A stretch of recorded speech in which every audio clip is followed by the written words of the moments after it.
একদিন দুই বন্ধু একসঙ্গে গভীর জঙ্গলের মধ্য দিয়ে হাঁটছিল। তারা গল্প করতে করতে এগোচ্ছিল, কিন্তু জঙ্গলটি ছিল নির্জন ও ভয়ঙ্কর। হঠাৎ কিছু দূর থেকে একটি বিশাল ভালুক তাদের দিকে এগিয়ে আসতে দেখা গেল। ভালুকটিকে দেখেই দুজনের বুক কেঁপে উঠল। তারা খুব ভয় পেয়ে গেল। সঙ্গে সঙ্গে একজন বন্ধু দৌড়ে গিয়ে কাছের একটি গাছে উঠে পড়ল। সে নিজের প্রাণ বাঁচাতে ব্যস্ত হয়ে পড়ল এবং বন্ধুর কথা একবারও ভাবল না। অন্য বন্ধু গাছে উঠতে জানত না। সে বুঝতে পারল পালিয়ে বাঁচা সম্ভব নয়। তাই সে বুদ্ধি করে মাটিতে শুয়ে পড়ল এবং নিঃশ্বাস বন্ধ করে মৃতের মতো পড়ে রইল।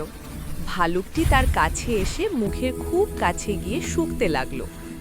কিছুক্ষণ শুকে দেখে ভালুকটি ভাবল লোকটি মরে গেছে, কারণ ভালুক মৃত মানুষকে আক্রমণ করে না। তাই সে ধীরে ধীরে সেখান থেকে চলে গেল। ভালুক চলে যাওয়ার পর গাছে ওঠা বন্ধু নিচে নেমে এলো।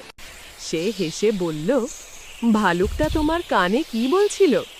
মাটিতে শুয়ে থাকা বন্ধু উঠে বসে শান্তভাবে উত্তর দিল, ভালুকটা বলছিল, যে বন্ধু বিপদের সময় বন্ধুকে একা ফেলে দেয় তাকে কখনো বিশ্বাস করা উচিত নয়।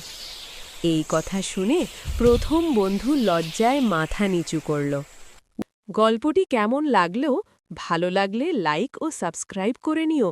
প্রতি সপ্তাহে একটি করে নতুন গল্প পেতে। ধন্যবাদ পুরো গল্পটি শোনার জন্য।